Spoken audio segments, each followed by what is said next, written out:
세상을 잘 사는 사람을 떠올려 보십시오. 그 사람은 말을 잘하는 사람입니까? 아니면 조용히 듣는 사람입니까? 우리는 종종 말을 잘하는 사람을 능력 있다고 생각합니다. 설득을 잘하고 설명을 잘하고 정리를 잘하는 사람. 그러나 시간이 지나고 보니 관계를 오래 지켜온 사람은 조금 다릅니다. 그들은 말을 앞세우지 않았습니다. 먼저 들었습니다. 그리고 그 듣기가 관계를 살렸습니다. 듣는다는 것은 단순히 입을 닫는 일이 아닙니다. 듣는다는 것은 마음을 여는 일입니다. 상대가 말하는 동안 내가 할 말을 준비하지 않는 태도입니다. 반박을 생각하지 않는 여유입니다. 저 말이 틀렸다는 판단을 미루는 인내입니다. 그 짧은 인내가 관계를 무너지지 않게 붙잡아줍니다. 잘 사는 사람은 이 시간을 아깝게 여기지 않습니다. 그들은 침묵을 두려워하지 않습니다. 나이가 들수록 우리는 경험이 많아집니다. 경험이 많아질수록 조언은 빨라집니다. 그건 내가 해봐서 안다. 그렇게 하면 안 된다. 이 말은 틀린 말이 아닙니다. 그러나 너무 빠릅니다. 빠른 조언은 상대의 생각을 멈추게 합니다. 그리고 방어를 세웁니다. 사람은 문제를 말하는 것 같지만 사실은 감정을 말합니다. 오늘 정말 힘들었어. 이 말 속에는 해결책보다 위로가 필요하다는 뜻이 담겨 있습니다. 그런데 우리는 바로 방법을 말합니다. 그래서 감정은 남고 문제만 논의됩니다. 감정이 다뤄지지 않으면 관계는 얕아집니다. 끝까지 들어주면 신기한 일이 일어납니다. 처음에는 감정이 흘러나옵니다. 서운함, 억울함, 분노가 먼저 나옵니다. 조금 지나면 이유가 나옵니다. 내가 기대가 컸나 봐. 내가 좀 예민했나. 마지막에는 자기 몫이 나옵니다. 이건 설득해서 나오는 말이 아닙니다. 공감이 열어준 길입니다. 그래서 듣기는 힘이 있습니다. 부부 사이에서도 이 원리는 같습니다. 아내가 말합니다. 요즘 당신은 집에 와도 말이 없어. 남편은 설명합니다. 피곤해서 그래. 대화는 끝납니다. 마음은 다칩니다. 문제는 해결되지 않습니다. 다음 갈등을 기다릴 뿐입니다. 같은 상황에서 남편이 잠시 멈춥니다. 그리고 이렇게 말합니다. 그래서 서운했구나. 이 말은 문제를 해결하지 않습니다. 그러나 마음을 엽니다. 아내의 표정이 달라집니다. 대화는 이어집니다. 관계는 살아있습니다. 잘 사는 사람은 이 차이를 압니다. 아이와의 관계도 마찬가지입니다. 아이가 말합니다. 친구가 나를 안 불렀어. 부모는 말합니다. 다음엔 네가 먼저 가. 그러나 아이는 해결책이 아니라 이해를 원했습니다. 많이 속상했겠구나. 이 한 문장이 아이를 다시 말하게 만듭니다. 공감은 동의가 아닙니다. 공감은 편을 드는 것도 아닙니다. 공감은 감정을 인정하는 것입니다. 그래서 힘들었겠네. 이 한 문장이 상대를 존중합니다. 존중받는 사람은 스스로 돌아봅니다. 존중은 성찰을 낳습니다. 그래서 공감은 성장을 돕습니다. 잘 사는 사람은 이기려고 말하지 않습니다. 설득하려 하지 않습니다. 먼저 이해하려 합니다. 그래서 그들의 말은 늦지만 깊습니다. 빠르지 않지만 오래 남습니다. 그들의 관계는 쉽게 끊어지지 않습니다. 듣기가 그 바탕에 있습니다. 듣는다는 것은 상대를 낮추는 일이 아닙니다. 오히려 자신을 단단하게 만드는 일입니다. 급히 말하지 않아도 괜찮은 사람. 그 여유가 존중을 만듭니다. 존중은 신뢰를 만들고 신뢰는 관계를 깊게 만듭니다. 잘 사는 사람은 이 구조를 알고 있습니다. 그래서 먼저 멈춥니다. 침묵은 어색할 수 있습니다. 그러나 그 침묵 안에서 상대는 생각합니다. 우리가 끼어들지 않을 때 상대의 말은 더 깊어집니다. 감정은 가라앉고 생각은 또렷해집니다. 그때 비로소 진짜 대화가 시작됩니다. 잘 사는 사람은 기다립니다. 우리는 종종 왜 나한테만 그래라고 말합니다. 그러나 끝까지 들으면 그 말 뒤에는 상처가 숨어 있습니다. 상처는 설명으로 풀리지 않습니다. 공감으로 풀립니다. 공감은 상처를 드러나게 합니다. 드러난 상처는 치유의 길로 들어섭니다. 사랑은 거창한 말이 아닙니다. 끝까지 들어주는 태도입니다. 말을 끊지 않는 인내입니다. 설명보다 이해를 먼저 두는 선택입니다. 사랑이 있는 관계는 문제를 견딥니다. 사랑이 있는 관계는 다시 말해봅니다. 사랑이 있는 관계는 쉽게 포기하지 않습니다. 잘 사는 사람은 상대를 바꾸려 하지 않습니다. 자신의 태도를 먼저 봅니다. 내가 끊고 있지는 않은지, 내가 급하지는 않은지, 내가 설득하려 들지는 않는지. 이 질문이 관계를 바꿉니다.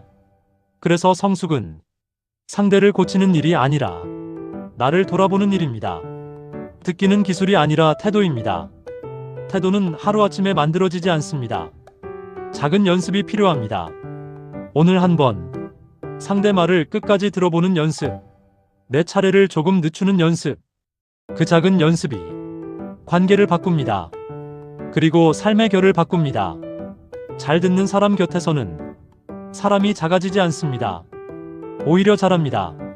자신을 설명할 기회를 얻고 자신을 돌아볼 시간을 얻습니다. 그 시간 속에서 사람은 성숙합니다. 그래서 듣기는 상대를 키우는 힘입니다.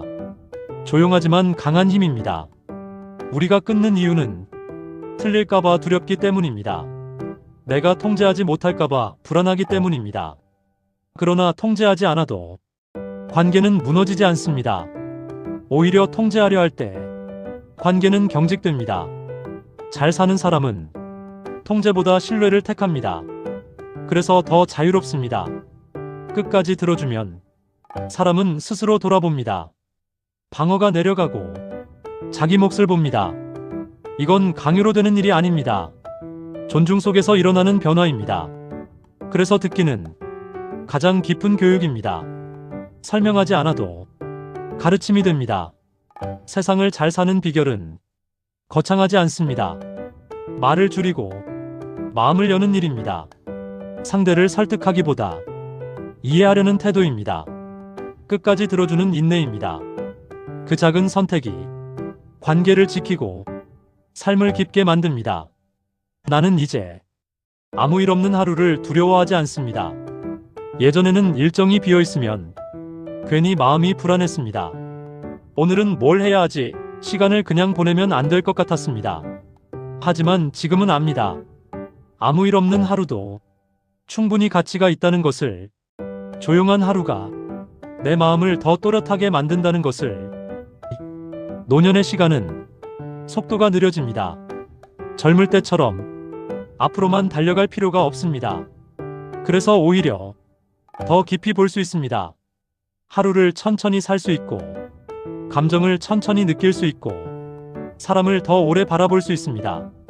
이 느림이 지금의 선물입니다.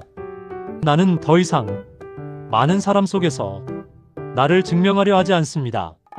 누구에게 인정받기 위해 애쓰지 않아도 됩니다. 이미 충분히 살아왔고, 이미 충분히 해냈습니다. 그래서 이제는 편안한 나로 있는 것이 더 중요해졌습니다. 관계를 줄였다고 해서 사람을 포기한 것은 아닙니다. 오히려 더 깊은 관계를 남겼습니다. 의무적인 만남보다 진심이 통하는 만남이 더 귀해졌습니다. 양보다 질이 중요하다는 것을 이제는 압니다. 그래서 관계가 가벼워졌습니다. 혼자 있는 시간이 좋아졌다는 것은 외로움이 사라졌다는 뜻이 아닙니다. 외로움이 와도 도망가지 않는다는 뜻입니다. 그 감정을 그냥 바라볼 수 있다는 뜻입니다. 외로움은 적이 아니라 내 마음의 신호라는 걸 이제는 압니다. 나는 나와 친해졌습니다. 예전에는 나를 자주 피했습니다. 바쁨으로 덮었고 관계로 가렸습니다. 하지만 지금은 조용히 나를 바라봅니다. 내 약함도 보고 내 미숙함도 인정합니다. 그 수용이 마음을 편안하게 합니다. 추억도 다르게 보입니다. 예전의 나를 비난하지 않습니다. 그때는 그만큼의 사람이었고 그만큼의 마음이었습니다. 후회가 없지는 않지만 그 후회를 품고도 괜찮다고 말할 수 있게 되었습니다. 추억을 수용하니 지금이 더 편해졌습니다. 저녁이 되면 가족이 돌아옵니다. 문이 열리는 소리, 현관에서 나는 발걸음 소리. 그 소리가 이제는 참 반갑습니다. 기다림이 있다는 것, 맞이할 사람이 있다는 것. 이것이 노년의 큰 축복입니다. 아내가 웃으며 말을 걸고 딸이 하루 이야기를 나누면 그 모습이 참 예쁩니다. 예전에는 당연하게 여겼던 장면이 이제는 감사로 다가옵니다. 마음이 안정되니 사람이 더 예뻐 보입니다. 사랑은 여유 속에서 더 깊어집니다. 나는 이제 가족을 바꾸려 하지 않습니다. 설명하려 들지 않고 가르치려 들지 않습니다. 조금 더 듣고 조금 더 기다립니다. 그랬더니 관계가 훨씬 부드러워졌습니다. 노년의 지혜는 말을 줄이는 데 있는 것 같습니다. 노년의 외로움은 사람이 없어서 오는 게 아니라 마음이 연결되지 않을 때 옵니다. 나는 지금 연결되어 있다고 느낍니다. 가족과 세상과 그리고 나 자신과. 그래서 고립이 아닙니다. 혼자 있는 시간은 이제 나를 다듬는 시간입니다. 생각을 정리하고 마음을 살피고 오늘 하루를 돌아보는 시간. 이 시간 덕분에 나는 조금 더 차분해졌습니다. 조금 더 부드러워졌습니다. 나는 더 이상 많이 얽히지 않아도 괜찮습니다. 누군가의 기대에 계속 맞추지 않아도 됩니다. 나답게 살 수 있다는 것, 이것이 큰 자유입니다. 자유는 방종이 아니라 안정에서 나옵니다. 신앙적으로 돌아보면 이 모든 과정이 은총처럼 느껴집니다. 불안의 시간도 바쁨의 시간도 다 지나와서 지금의 평안을 만났습니다. 하루하루가 선물처럼 느껴집니다. 나는 이제 하루를 잘 보내는 것이 큰 성공이라고 생각합니다. 특별하지 않아도 괜찮은 하루, 큰 사건이 없어도 충분한 하루, 그 하루가 쌓여 내 삶이 됩니다. 혼자 있어도 괜찮고 함께 있어도 괜찮은 상태. 이 균형이 지금의 나를 지탱합니다. 어느 한쪽에 기대지 않아도 됩니다. 그래서 흔들림이 줄어듭니다. 성향은 바뀌지 않았습니다. 나는 여전히 외향적인 면도 있습니다. 그러나 이제는 압니다. 성향보다 중요한 것은 정서적 안정이라는 것을. 마음이 안정되면 어디에 있어도 편안합니다. 노년의 행복은 크고 화려하지 않습니다. 조용하고 단순합니다. 그러나 깊습니다. 이 깊이는 오랜 시간을 지나야 비로소 알 수 있습니다. 나는 지금 참 편안합니다. 그리고 그 편안함이 참 좋습니다. 예전의 나를 미워하지 않고 지금의 나를 인정하며 남은 시간을 차분히 걸어가고 싶습니다. 나는 지금 참 편안합니다. 크게 성공하지 않아도 괜찮고 특별한 일이 없어도 괜찮습니다. 혼자 있어도 괜찮고 가족과 함께 있어도 괜찮은 상태. 이 균형이 요즘 나를 지탱합니다. 노년에 혼자 있는 시간이 좋아졌다는 건 내 마음이 제자리를 찾았다는 뜻이었습니다. 이야기가 도움이 되셨다면 구독으로 함께 걸어가셔도 좋겠습니다. 감사합니다. 오늘 어떤 시간을 선택하시겠습니까?